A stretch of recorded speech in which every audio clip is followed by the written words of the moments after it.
There's a red flag on this that we are right to point out. I practiced law for 20 years. I trust judges to apply the law to the facts that are presented. That's all they do. You can't be a pseudo-legislature. That's not the way this works, and that's been the complaint for years. And the problem is when you have morons like Chuck Schumer going out there and literally telling PBS last Sunday, don't worry, we spent the last 4 years appointing 230-some progressive judges who are going to rule against Trump every time. I'm going to tell you, if that's what's happening, they're not doing the job that they're supposed to.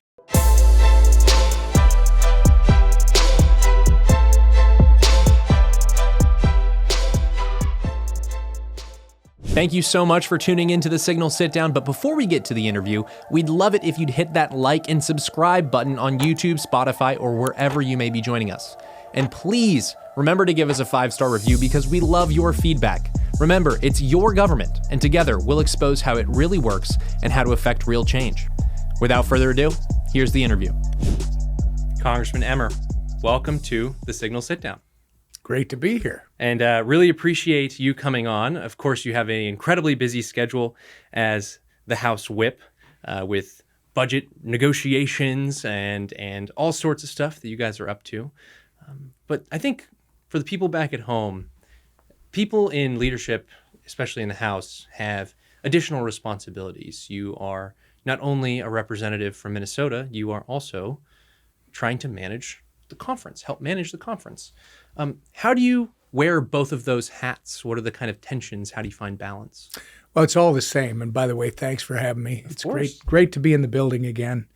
How do I handle that? Well, when you grow up in a team environment, and then you raise 7 kids, which my wife and I have so far, knock on wood, successfully, it's kind of like when we started having kids, somebody said to me, how did you guys handle 7? Well, your life changes a little bit with 1, changes again with 2.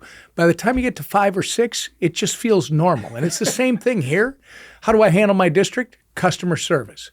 It's always been that way for me. It's a customer service business. Every day that you hold an election certificate is actually a job interview day. You're being interviewed every single day. So I handle it. I take it seriously. I think it's a privilege. The people at home know that when I'm at home, which I get home as often as possible, obviously I'm commuting because I'm in D.C., but I spend all the time in my district. I spend all my time moving from one constituent to another. So it's hard work, but I figure right now that's what you got to do. And then the conference is great. I like people. I like learning about who they are, where they come from. I like to know what drives them, what motivates them. I like to tell people the whip's job is the greatest job in Washington, D.C. Speaker, he can have a great day and still have a bad day. The majority leader would like to have a much bigger majority. For me, I don't care. Give me 1 seat, give me 218.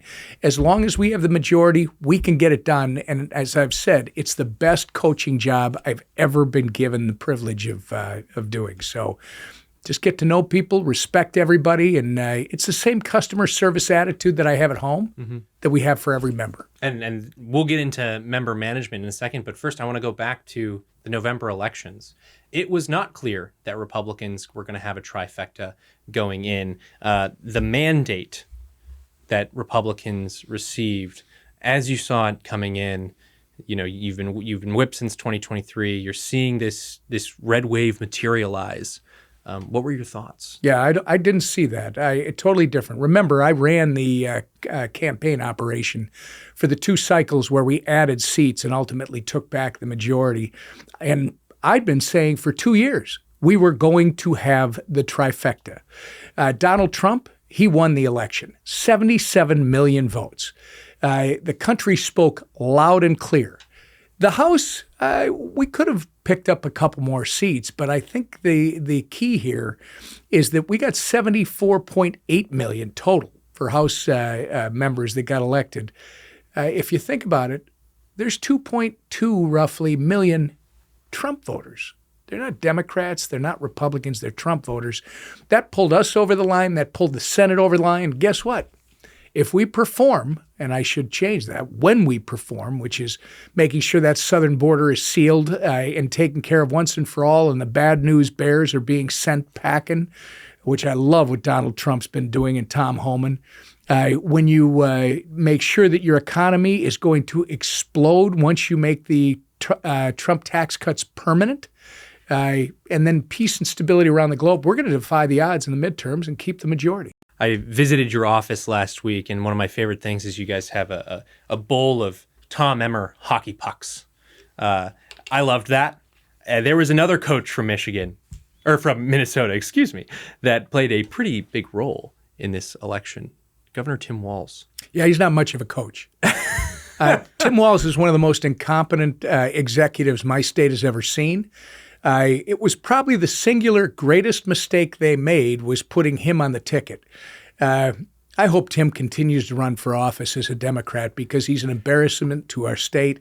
And frankly, he's not a good representative of what America is thinking. So, no, other than that, I don't have many opinions on Tim. Did you see what he said recently to Newsom, where he was saying, Newsom is doing this about face now, I know. where he's trying to seem like the reasonable liberal. Yes, putting his finger to the wind. Mm-hmm. Things are changing. I'm going to talk to Steve Bannon. I'm going to talk to Charlie Kirk. But Timmy with an I, he's not getting there. Yeah, and it was when Newsom was saying, should we approach this with civility? All of a sudden, Coach Walz is out there. Coach Walz, I could kick all their butts. I got news for you. Come on. You got a quick, it gets the hair on the back of my neck to stand up. This guy's not a coach. This guy was the assistant coach. For the audio listeners, air quotes around every coach. I'm telling you. Every coach. He's not a coach. Yeah. Yeah. And in the previous Congress, I think a lot of people saw the different factions in the GOP emerge. And I'm not saying factions is a bad thing. I'm saying it in the Madisonian sense. Now we've entered a new Congress. Success with the continuing resolution, with conservatives coming alongside, et cetera. How do you see the dynamics right now in the House? Has it changed at all from the previous Congress? Are the factions still somewhat similar? Oh, yeah. I mean, one of my favorite phases, because I'll do this backward, you said, what's it like right now? And then the factions or the differences of opinion. One of my favorite phrases is the animals in the watering hole tend to look at each other much differently as the water recedes. As we have this smaller, more compact unit that literally has to respect one another, don't for a second think they all like each other. Don't for a second think they're all going to agree on exactly the same things. They're not. They're not. But this is like any other team that you're part of. You can put the same jersey on a bunch of human beings and put them out on the field.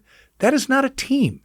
You have to give them a game plan. You have to give them leadership and incentive to succeed.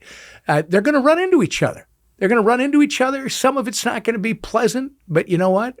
It ends up with a much better result when you're all done. And when we, as in the broader conservative movement, has talked a lot about member management. You talked about you like learning what motivates people. You like getting to know these people on an individual basis. Are there ways where you can meet one member where he is on a particular issue when some of his other friends in Congress think differently about an issue, right? How do you approach those sensitive situations where you need to be persuasive not only to individual members, but you need to be persuasive to groups of members who are aligned on these interests? It's interesting that you're asking me because we just had this type of an incident about 2 hours ago. What you do if you're in my job is you listen. And then when you hear, it's not a matter of trying to get someone to change their mind and go against. You point out things like, yes, but how is this going to fix the problem that you're talking about, right? Help me to understand how this is going to solve that problem. And as you go through the process and you respect the emotions that are involved, most of the time people will come back to, yeah, you're right, there's a better way to do this, right? And you just got to help people. First, they got to get it out. They got to have a place to have their voice heard. They may be right, by the way. And when they are, then my job is to go to Mike and Steve and say, we got a problem with this because this is actually accurate. But most of the time, for those of us that are on the conservative side, and you can check my record, I love it when they try to give me a different title. That's fine. I own everything I do. But I'll tell you what, my political leanings, it's going to be funny, but they lean more with the Freedom Caucus than they do with the other side. That's Tom Emmer, the member. As the whip, I got to figure out how I get both of these ends to work together and get to the same result. And that's not done by getting one side or the other to give up their core beliefs. It's trying to put them in a situation where, despite their differences, they can honor their core principles. And I think we've done a good job of that. And it goes back to those hats where they're the same hat, but at the same time, you kind of got to turn it rally cap maybe a little bit when you're in the whip mindset. And something that Republicans are rallying about is this win over the continuing resolution. Rest of the fiscal year is funded. Take us inside that particular fight. Well, first, my conservative friends, and not those in Congress, because the ones in Congress clearly understood where we are and where we're trying to get to. But my friends who are outside of Congress were like, I hate this. This is terrible. Actually, no, it's not. As our friend Chip Roy will tell you, I was never going to get a spending freeze like this, which I got in the CR. But more importantly, as Tom Emmer will tell you, now we have the chance to reset the constitutional art of governance, which we have not done in 3 decades around this place. The House is supposed to drive the budget discussion. But decades ago, we stopped doing our job. We did ours, but we would send the bills over to the Senate, and they didn't do anything. Schumer had no idea that there were any appropriations bill anywhere on Capitol Hill. Yeah, and they would just wait until September and try to jam the House. Well, guess what? Donald Trump is moving at a pace like no one's ever seen before, and the people around him are doing a brilliant job. What we need to do now that we've got that budget taken care of, the 25 budget through September 30th, is in addition to reconciliation, which is going to be the topic du jour for the next several weeks, we got to finish the 26 budget. That's got to be done on time, and it's got to be agreed to with the Senate and signed by the president. Assuming we do that, we will have started the process to a return of normalcy as opposed to the imperial presidency that has grown for the last 30 years. And for the conservatives on the grassroots level, I think similarly to Congressman Emmer on this, because there was a cut in the baseline in the continuing resolution. There was. Which I think was a big incentive for conservatives. And yet at the same time, there were folks who were worried about the continuing resolution and its impacts on defense spending. So you allowed New Start. No, and exactly. There were things in there that everybody can support. There were things in there that people were upset about. Do we want to be able to cut more? Absolutely. But you've got to do this in some kind of a planned fashion. Now, for some conservatives, that would be like, oh, that sounds like Washington speak.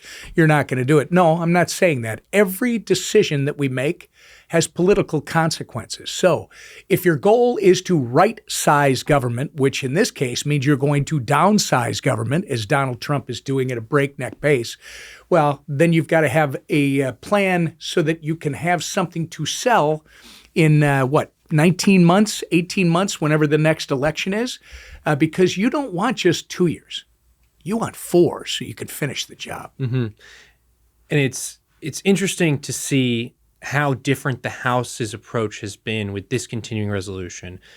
Conservatives, moderate members of the conference really working together, all rallying under President Trump's leadership and President Trump's banner. The impact that having someone like President Trump in the White House has on your job, I hope that it makes your job easier in a lot of respects. You notice I'm smiling. Yeah.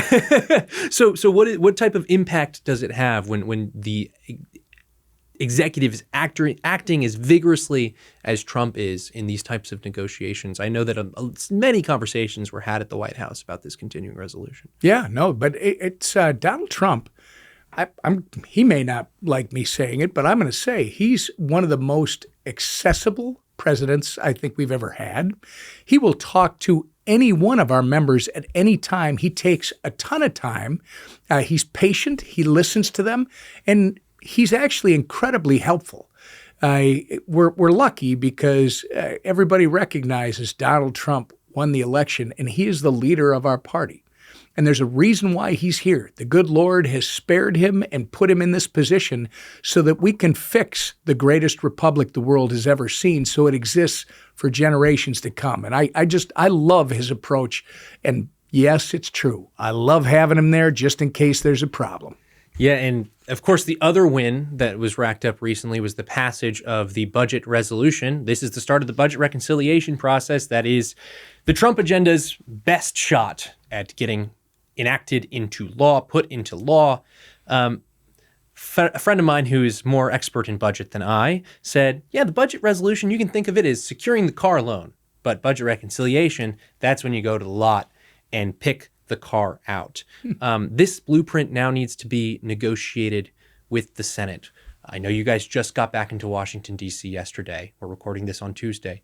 Where are things sitting now? Are we still looking at that 3-week period of negotiations between the House and Senate? Oh, I don't know about that. I think our Speaker, Mike Johnson, wants this done sooner rather than later.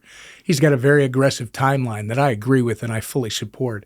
He'd like to be voting on a joint resolution by the first week of April so we can get onto the business of the actual bill. And I would change what your budget friend said a little bit. I would say the budget resolution is the key that unlocks the door to get to reconciliation. It's not the budget. And I know our budget committee spent a ton of time on this. And boy, this was a hill to die on. We got to have these numbers and we got to do this. If we don't, we're never going to achieve. Well, that's great. But what happens once you reach an understanding with the Senate, and the White House is going to have to approve this because the president's got to be pleased with it. But once we have an agreement there, now you start writing the bill. And if you use the House template, it means you could have as many as 11 committees writing pieces of this bill. And you give the chairs the leeway to find all the savings that are possible. And then you're going to have some hard discussions, I'm sure, when we get to the end. But I think the primary focus for me is going to be the 26 budget's going to go on its own, right? Those bills are being built right now. But this reconciliation is going to be about permitting reform. It's going to be about certain things that we can do that are revenue and expense issues, not policy. And then the big dog is making the Trump tax cuts permanent. The sooner we can get that done, the better off we are. As a general rule of thumb, the full force and effect of tax policy does not hit Main Street until about 12 to 18 months after it's signed into law. The Tax Cuts and Jobs Act was signed into law in December of 2017. So arguably, the full benefit was not hitting Main Street until after the 2018 midterms.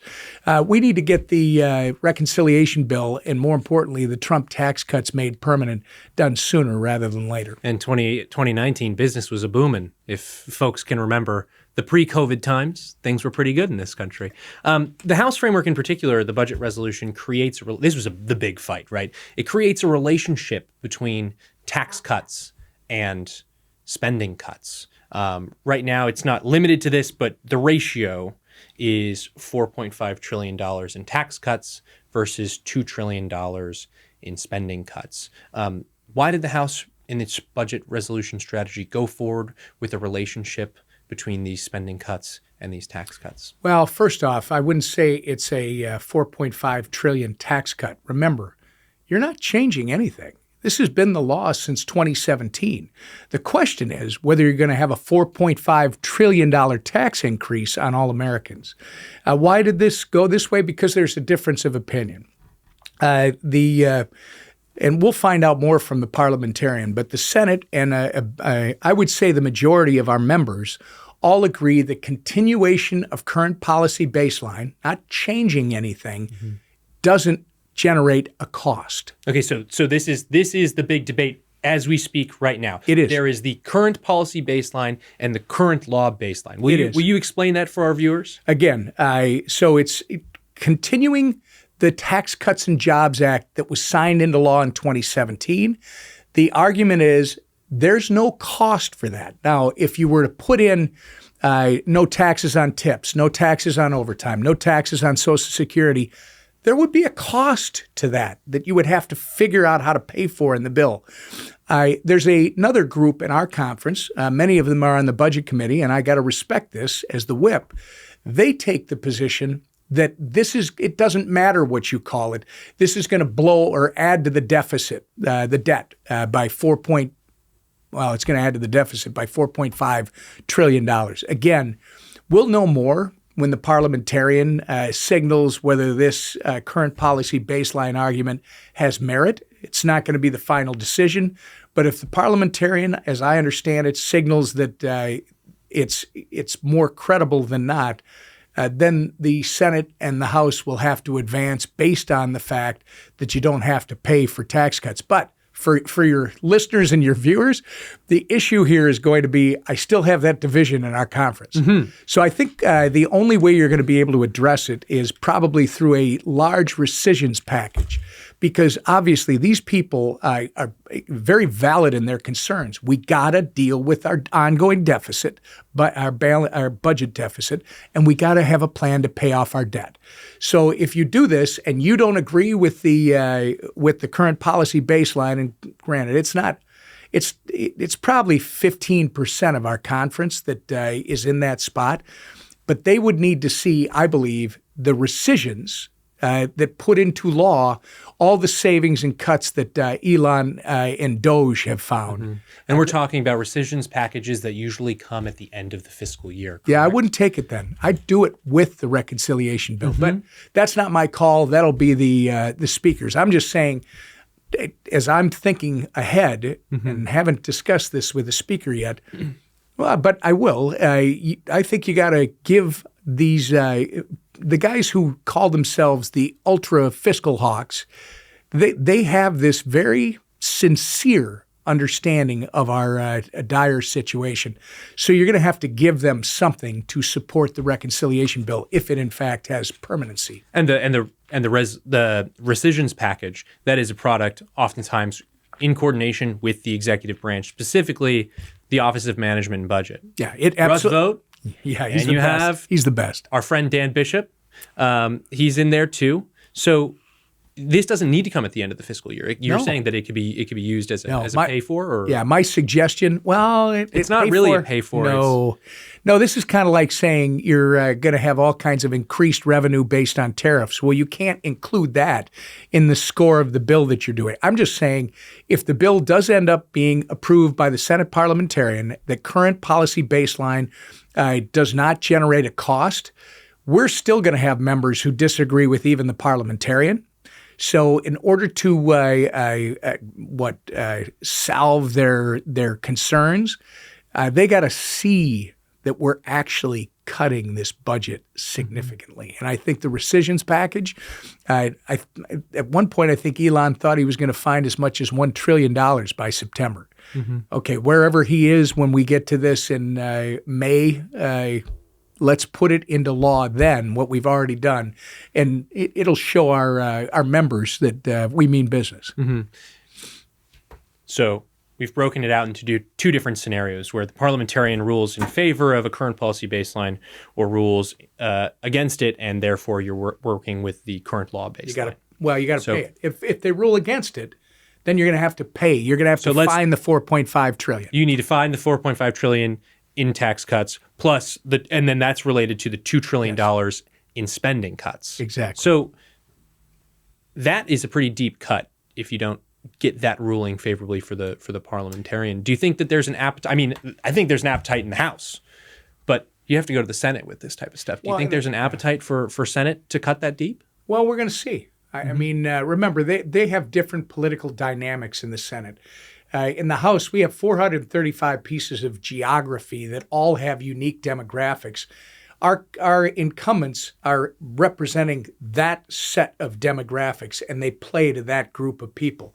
The Senate, They have to play to all these different pieces of ground in their states. So they have a much different political dynamic.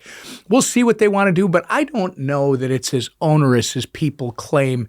Our budget resolution had a number of $880 billion in cuts and savings coming out of the energy and commerce portion of the bill. And this is where Democrats have been lying for weeks now. They want to cut Medicaid. You realize the GAO has said that Medicaid has $50 billion of fraud, waste, and abuse annually. So over the 10-year budget window, you've got $500 billion of that 880 right there. Mm-hmm. So people need to understand there's so much fat in the system that there's places to trim the fat, not just trim it, but literally eliminate it. Yeah.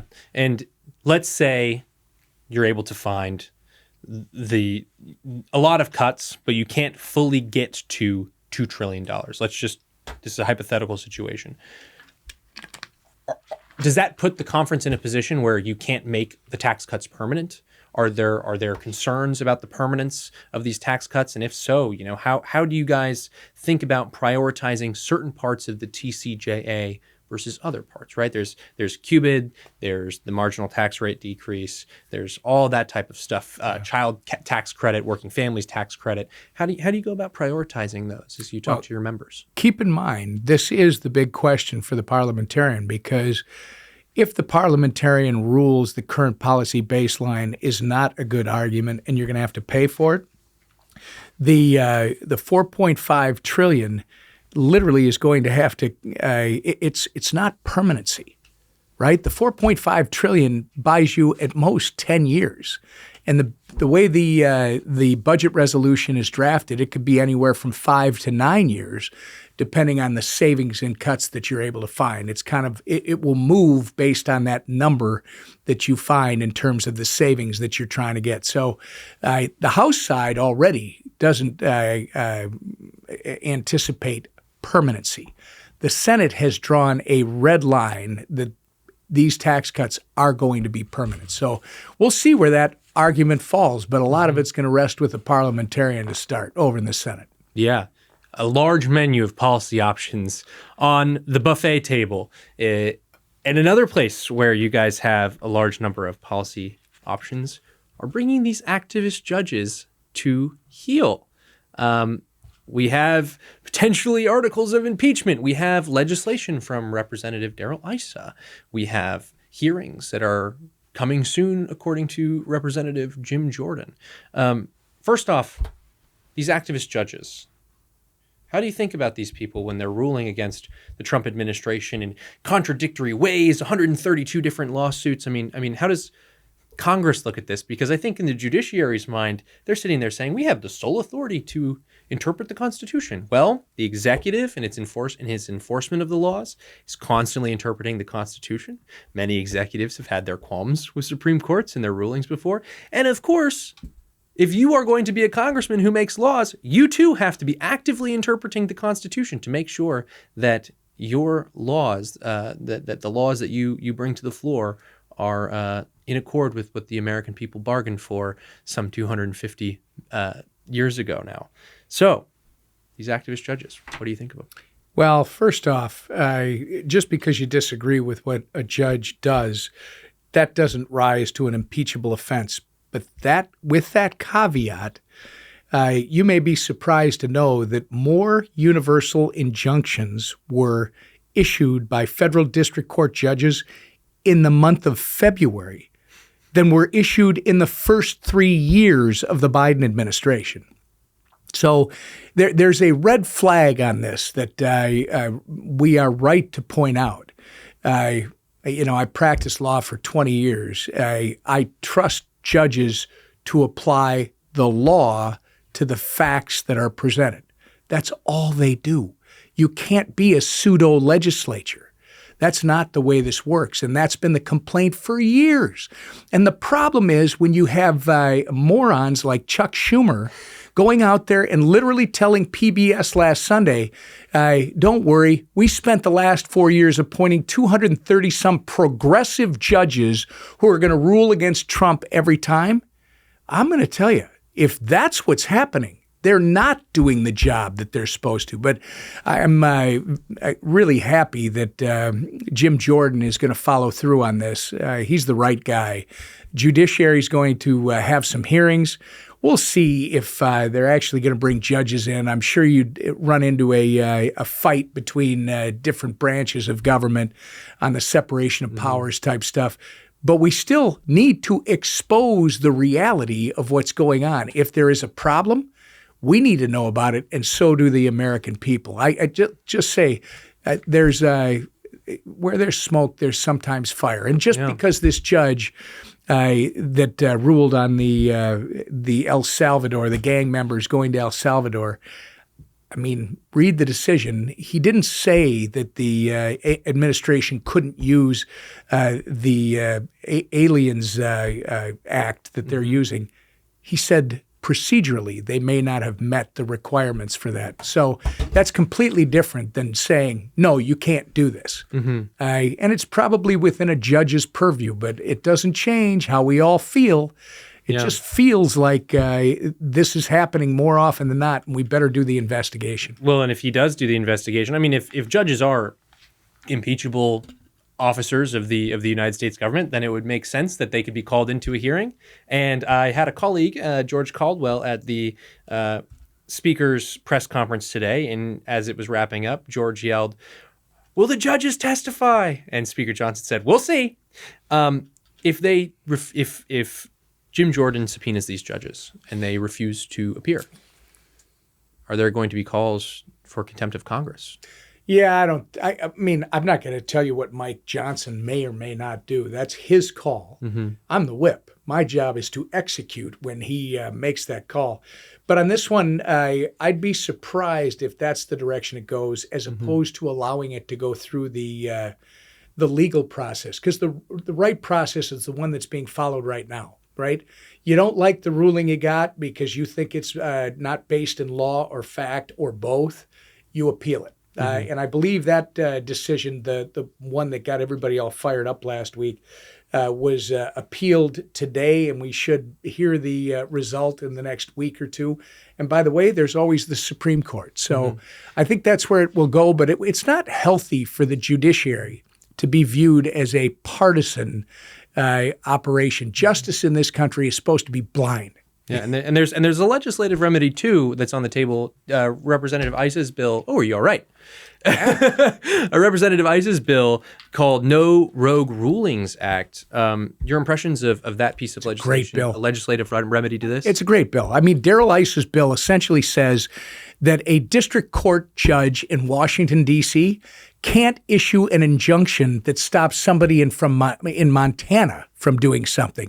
These nationwide injunctions by these local district court judges, totally inappropriate. I think this is well within Congress's purview, and I think it's a great bill. It should pass the House, and we'll see if we can get the 7 Democrats in the Senate to actually vote for something that makes sense for this country. And we're almost out of time here, but I don't think this issue would be nearly as charged if the government hadn't been weaponized against Trump and his supporters in such a way in the 4 years during the Biden administration. It's not only weaponized against him, Trump, and his administration, it's weaponized against the American people. It's not only in the courts, it's also in financial institutions. Yeah. Sometimes that is a matter of exercise of government power. Sometimes it is a government-corporate relationship that exercises that power. You have a piece of legislation. It is a anti-CBDC, which is a central bank digital currency bill. This piece of legislation has been really well received by conservatives who pay attention to government surveillance over using our financial system. It has sponsors such as Andy Biggs, Eli Crane. I mean, these are the conservative guys. I understand the impression is on Capitol Hill that this piece of legislation is solid. It is the best option out of a number of options to go after central bank digital currencies. For those at home who have never heard of what a central bank digital currency is, What is it? What will this piece of legislation do? Well, this would allow people like the senator who shall not be named from Massachusetts to actually follow through on what I think their ultimate goal is, which is nationalizing the banking system, making sure that the Federal Reserve has an account for each and every one of us. And I think that's ultimately where they want to go. Where I am right now, when I've been on this I've been involved with the digital asset space for over 9 years now. I've been on this central bank digital currency for at least 5, if not 6. Back when many Republicans were like, oh, yeah, we should explore that. We should look at it. We're falling behind the Chinese Communist Party. The digital yuan is nothing more than a surveillance tool. And by the way, they build social scores with it. So they rank their citizens based on their eating habits, based on their smoking habits, based on how often they go somewhere or where they go. That's not American values. And that should never be in this government. And a couple of years ago, the gal who does my Lizzie Fallon, who does my financial services portfolio, went to an introductory, this is 2 years ago, a little bit more, an introduction in the Federal Reserve, where it's the new Congress. They invite staff in. They go through what the Federal Reserve does. They said they were not working on a central bank digital currency, but they put a slide up on the board that had, we're responsible for the overnight window. We're responsible for this, that, and the other thing. And the last one, a central bank digital currency. So don't believe them. Don't believe them at all. They would love to have this surveillance tool to watch everything that we do, every transaction. Remember, just a couple of years ago, they wanted our bankers to report cumulative transactions in a month of $600 or more. Mm-hmm. That's virtually everything you and I do. So you cannot give these people the authority. It's much like FISA courts. I'm going to bet you that in the 70s, when they were creating FISA courts before my time, the debate was, we can't give the government this authority to issue warrants on people without due process, right? Foreign nationals, yes, we understand that, but what if they use it against citizens? Oh, they're never going to do that. Inconceivable. Oh, just not. It happened. Yep. And it happened over and over and over again. And you'll be having that FISA fight again. Oh, yeah. Mm-hmm. Yeah, and I like the way things are setting up for that fight this time. Good. Because I think people recognize how important it is. I get it. I'm not going to discount that. But also the abuses. And this is why you cannot let our federal government create a central bank digital currency. And I also appreciate the fact that we have Donald J. Trump in the White House who has said there will never be a central bank digital currency in this country. So we'll get this passed out of the House, first out of committee with French Hill, then we'll get it passed out of the House and make sure the Senate, I think it's Ted Cruz, has the companion bill over in the Senate. We'll get this done. And I will say that senator from Massachusetts' name, it's Pocahontas. And and I don't know if she ever became Treasury Secretary, God forbid. I mean, would she go down as the first Native American Treasury Secretary we have? I don't know. I don't know the history there. But I know that we are out of time. Congressman Tom Emmer, it's been a pleasure. Thank you so much for coming on the Signal Sit-Down. Great to be with you, man. I hope to do it again. Of course. And we will see you guys next time.